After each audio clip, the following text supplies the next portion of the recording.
تبھی تو قرآن کریم کہتا ہے وَلَا تَمْشِ فِي الْأَرْضِ مَرَحًا، اے انسان زمین پہ اکڑ کے نہ چل، کیونکہ جب با اختیار ہوتا تو پھر اکڑ کے چلتا ہے، گردن اکڑا کے، اور زمین پہ پاؤں ٹھونک ٹھونک کے چلتا ہے۔ وَلَا تَمْشِ فِي الْأَرْضِ مَرَحًا إِنَّكَ لَن تَخْرِقَ الْأَرْضَ وَلَن تَبْلُغَ الْجِبَالَ طُولًا، نہ تو زمین کو پھاڑ سکتا ہے اور نہ تو گردن جو اونچی کر کر کے چلتا پہاڑوں کی طرف بلند ہو سکتا ہے۔ یہ پہاڑ و زمین جو بظاہر تیرے اشرف المخلوقات ہونے کے تابع ہیں، تو اشرف المخلوقات ہے حالانکہ، اور یہ ساری مخلوقات تیرے تابع ہیں، سب تیری خادمین ہے، تو سب کا مخدوم ہے، اس کے باوجود پہاڑوں کی جو سربلندیاں وقار وہ تجھے نصیب نہیں ہو سکتا، باوجود کہ تو اشرف ہے، اور زمین کی جو وسعت ہے اور جو زمین کے پیٹ میں جو خزانے ہیں تجھے وہ نصیب نہیں ہو سکتے،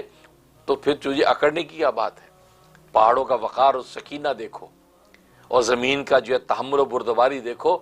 سارے خزانے پیٹ میں لے کر بھی ایسی بردباری کہ زمین پہ انسان ٹھونک ٹھونک کے چلتا تو کچھ نہیں کہتی، اس کو پکڑتی نہیں ہے،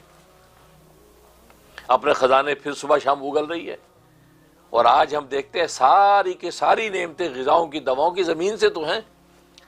جس زمین پہ ہگتے ہیں مودتے ہیں اور اس پہ زمین پہ پاؤں ٹیک ٹیک کے اکڑتے ہیں، اس پہ محلات بنا کے جو اپنے آپ کو بہت فاخرانہ شخصیت سمجھتے ہیں، اس زمین کے اندر اللہ نے ساری غذائیں دوائیں رکھ دی ہیں، ساری کے ساری ماکولات و مشروبات کے خزانے زمین سے پیدا ہوتے ہیں،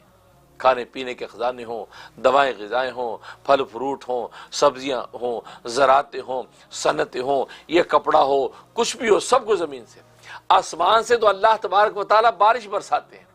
پانی زمین پہ اترتا، بس اس کے بعد زمین ہی سارے خزانے،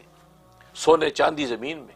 ہیرے جواہرات زمین میں۔ اور آج کی یہ جدید سائنس اور ٹیکنالوجی کے زمانے میں اجی یہ لیتھیم ہے، اجی یہ فلاں منرل ہے، یہ فلاں چیز ہے جس سے سائنس بن رہی ہے، ٹیکنالوجی بن رہی ہے، ہوائی جہاز اڑ رہے ہیں، سیل فون بن رہے ہیں، دنیا کی ساری ایجادات بن رہی ہیں، اس کی ساری دھاتیں اور کمالات زمینی کے سے تو ملتے ہیں۔ لیکن زمین کا تحمل دیکھو، وہ آپ کی اکڑ کو برداشت کرتی ہے، وہ بالکل ایک حرف شکایت نہیں کرتی، بس پڑی ہے چپ، لیکن خزانے سارے اسی میں۔ تبھی تو قرب قیامت کے اندر یہ زمین اپنے خزانے اگلے گی، سونے چاندی کی تختیاں، سونے چاندی کے ڈھیر لگے ہوں گے، تو انسان حیران ہو کے کہے کیا ہو گیا اس کو، سارے سونے چاندی سے اگل دیے، لیکن لینے والا کوئی نہیں ہوگا، کیوں کہ حقیقت کی نگاہ کھل چکی ہوگی، ان سونے چاندی کی تختیوں میں یہ سونے چاندی جواہرات پہ کچھ ہی رکھا، اصل تو اللہ تبارک و تعالیٰ کے سامنے کی پیشی ہے، اللہ کے سامنے جب پیش ہوں گے تو وہاں اگر بچ گئے اور سرخرو ہو گئے تو اس کا مطلب ہے ہمارا بیڑا پار ہو گیا۔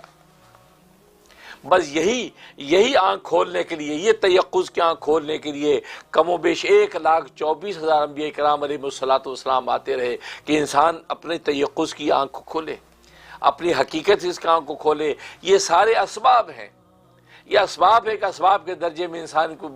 برتتا ہے، یہ ساری انسان کی ضرورت ہے، انسان کی فضیلتیں نہیں ہیں۔ انسان کی فضیلت یہ ہے کہ اللہ کے سامنے میدان حشر میں پیش ہونے کا جو مرحلہ ہے اس کی تیاری کرے، کہ وہاں جب پیشی ہوگی تو کیا جواب دیں گے۔